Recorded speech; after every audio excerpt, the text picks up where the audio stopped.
I want you to hit me as hard as you can.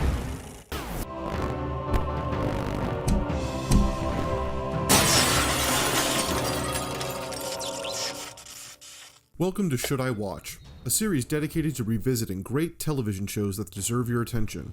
From old school to contemporary favorites, we will tell you why we think these are the shows worth checking out. Comic book adaptations have only recently become mainstays on the small screen. From Marvel's Agents of S.H.I.E.L.D. and Agent Carter to the variety of DC series on the CW like The Flash, Arrow, and Legends of Tomorrow, most network comic book series have stayed fairly conventional. On cable and streaming services, the quality increases as well as the freedom to use profanity, nudity, and gore. One series that has all of those and a heck of a lot more is Amazon Prime's The Boys. What is The Boys about? The Boys takes place in a fictional universe not too different from our own, full of reality TV junkies and media whore celebrities. The only difference is the famous faces the public idolizes are actually superhuman. With thinly veiled variations on Superman, Batman, Aquaman, Wonder Woman, The Flash, and more, The Boys takes Marvel and DC to task by showing us heroes who deep down are real pieces of crap. On one hand, we have the corrupt Justice League-esque team The Seven led by the psychopathic Homelander. On the other are the titular Boys led by former CIA operative Billy Butcher. The Boys hate the Seven and look to take them down. Our entry into these characters are Huey Campbell, who joins the Boys after a tragic event in his life, and Annie January, aka Starlight, who is the newest hero to join the Seven. Who stars in The Boys? The Boys come from executive producers Seth Rogen and Evan Goldberg, along with creator Eric Kripke, the man behind the CW series Supernatural. Based on the comic book by Garth Ennis, the cast of The Boys is led by Judge Dredd himself, Carl Urban as Billy Butcher. Huey is played by Jack Quaid, alongside other members of The Boys including Laz Alonso as Mother's Milk, Tomer Capon as Frenchie, Suicide Squad's Karen Fukuhara as Kamiko, aka the Female, and Layla Robbins as Grace Mallory. On the other side, we have Elizabeth Shue as Madeline Stillwell, the VP of Vault International who finances the Seven. On the superhero squad, we have Anthony Starr as Homelander, Erin Moriarty as Starlight, Dominic McElligott as Queen Maeve, Jesse T. Usher as A-Train, Chase Crawford as The Deep, and Nathan Mitchell as Black Noir. Through the first season, we also see Simon Pegg as Huey's dad. Fun fact, Pegg was the physical inspiration for Huey, making his casting a nice nod to the source material, as well as cast including Jennifer Esposito, Haley Joel Osment, Giancarlo Esposito, and some cameos from Jimmy Fallon, Seth Rogen, Billy Zane, Tara Reid, and more. Why should I watch The Boys? The Boys had been in various stages of development going back to 2008. Initially envisioned as a feature film and then a Cinemax series, the 72-issue comic book run ended in 2012, with active development coming when Amazon Prime gave the series an 8-episode order in 2017. Concerns from fans always centered on whether the ultra-violent comic could be realized in live action. Well, the answer is, they did, and how. When I initially reviewed The Boys, I was not very impressed by the first half of the season.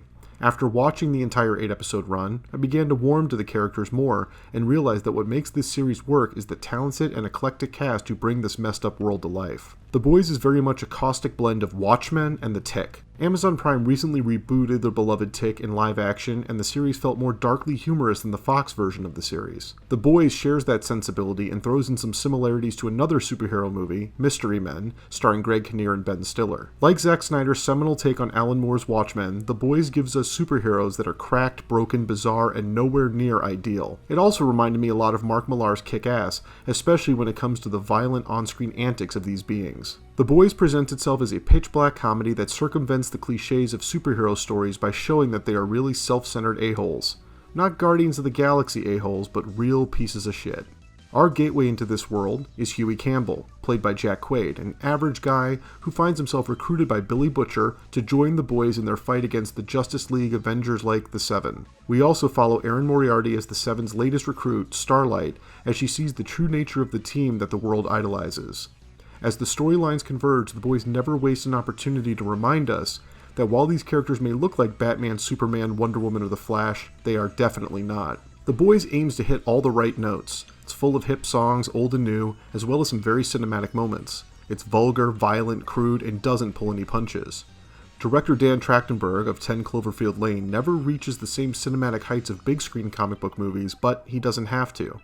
The Boys is an indictment of superheroes if their moral compasses were skewed. The Seven are the perfect example of absolute power corrupting absolutely. The Deep is a misogynistic pig who sexually harasses Starlight, while A-Train is a murderer who gets out on a technicality. But the real prize is Anthony Starr's Homelander. He at first seems like a surrogate for Superman, but even before the first episode ends, we see that he's closer to the kid from Brightburn than the last son of Krypton. And if you've seen any of the trailers, you can see Karl Urban is perfectly cast as Billy Butcher. Letting his native accent run free, Butcher is a fun character and one I would not have minded seeing a lot more of. Something we're definitely getting in Season 2. This series works brilliantly when it focuses on Huey and Billy trying to take down the Seven. When the series shifts to the superhuman characters, it takes some time to gain momentum, but eventually you'll love to hate the characters this world idolizes. The Boys subverts expectations for the genre even more than many anti-hero comic book movies and series because it has an open platform of a television series to play with. The 8-episode season length is a blessing and a curse for viewers. On one hand, it means we get higher quality stories that are explicitly scripted to deliver maximum plot and character development. On the other, it means we have a limited number of episodes to enjoy each year. With some characters not making it to the end of the season, future chapters will allow new characters to join the cast, giving The Boys longevity many series never get to enjoy. And this is only the beginning. What happened after The Boys ended? Well, The Boys is still on the air. While the COVID-19 pandemic may slow things down before we get a third season, the second run is set to debut this September.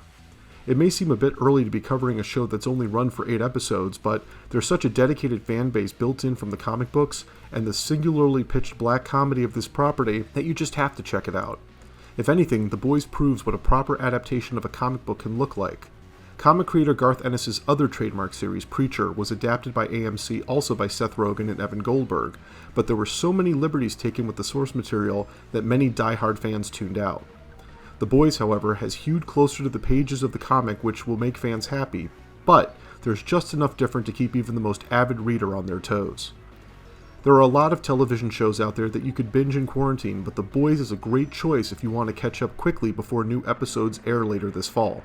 You can easily consume the entire first season in a single sitting, but spread it out over a few sessions to truly enjoy the multiple characters here. See if you can find their roots in Marvel and DC icons and enjoy this as a satire, a spoof, and homage to the comic books that came before it. If you like your heroes and villains ambiguous, nasty, and without limits, The Boys is a must-see. Currently, the first season of The Boys is available on Amazon Prime, with Season 2 set to premiere in September 2020.